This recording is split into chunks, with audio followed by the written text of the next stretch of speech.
नमस्कार। आज हम बात करेंगे कि रसोई के कचरे से खाद कैसे बनाएं।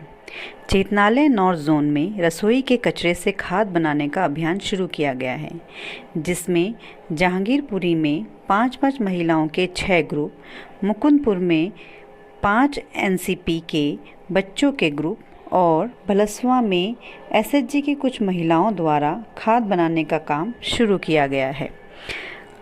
रसोई के कचरे से खाद बनाने का क्या फ़ायदा है?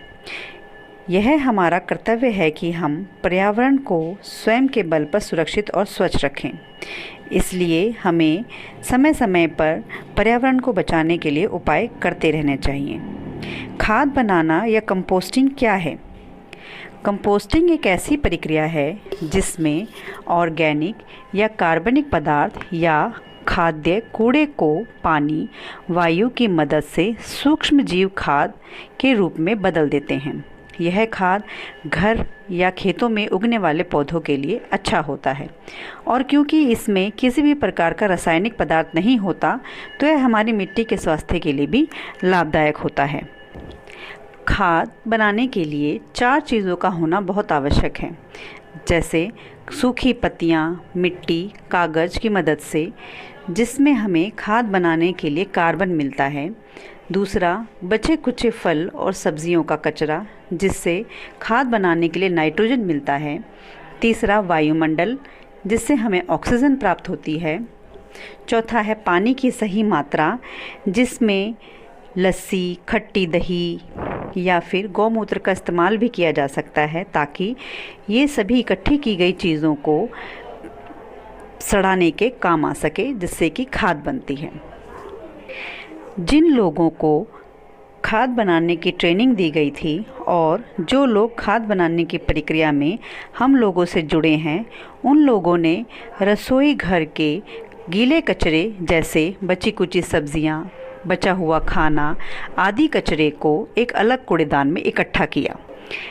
इसके बाद एक बड़ा मिट्टी का मटका या फिर बाल्टी लेकर उसके चारों ओर 3 से 4 छेद किए, ताकि उसमें रखे जाने वाले कूड़े को हवा लग सके।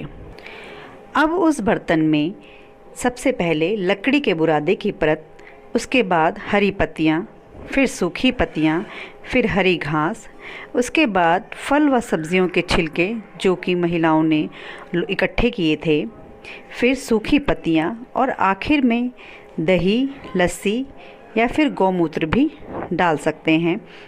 इन सभी चीज़ों को डालने के बाद उस बर्तन को ढक दिया जाता है, ताकि उस बर्तन के अंदर नमी या गीलापन बना रहे। उसके बाद कुछ कुछ दिनों में उसका फॉलोअप करते रहते हैं। अगर उस बर्तन के अंदर में रखा हुआ मिश्रण ज़्यादा सूखा हुआ लगता है, तो उस पर हाथों से हल्का हल्का पानी डालकर छिड़काव करते हैं, ताकि उसमें पानी की नमी बनी रहे, और उसे दोबारा से ढक दिया जाता है। इस खाद को बनाने में 2 से 3 महीने का टाइम लगता है। इन दिनों में खाद बनना अपने आप शुरू हो जाता है, जो कि बाद में दिखने में गाढ़ा भूरे रंग का और काला होता है। इसे हम काला सोना भी कहते हैं, क्योंकि ये मिट्टी के लिए और हमारे पौधों के लिए काफ़ी अच्छा होता है। इन सब तरीक़ों से हम रसोई के कचरे से अच्छी खाद बना सकते हैं।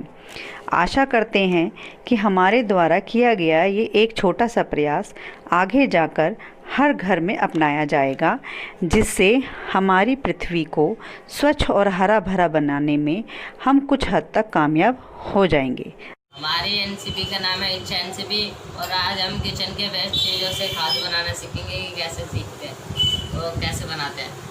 तो सबसे पहले लेंगे लकड़ी का बुरादा, और दूसरे नंबर पे हरी पत्तियाँ, और तीसरे पे सूखी पत्तियाँ, और चौथे में मौसमी के कुछ छिलके।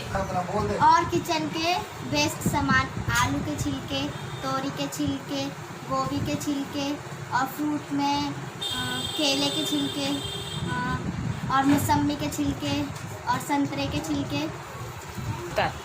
और ये सब चीज़ें डालने के बाद फिर हम लोग इसमें लास्ट में दही या कोई भी खट्टी चीज़ डाल के इसको सील पैक कर देंगे।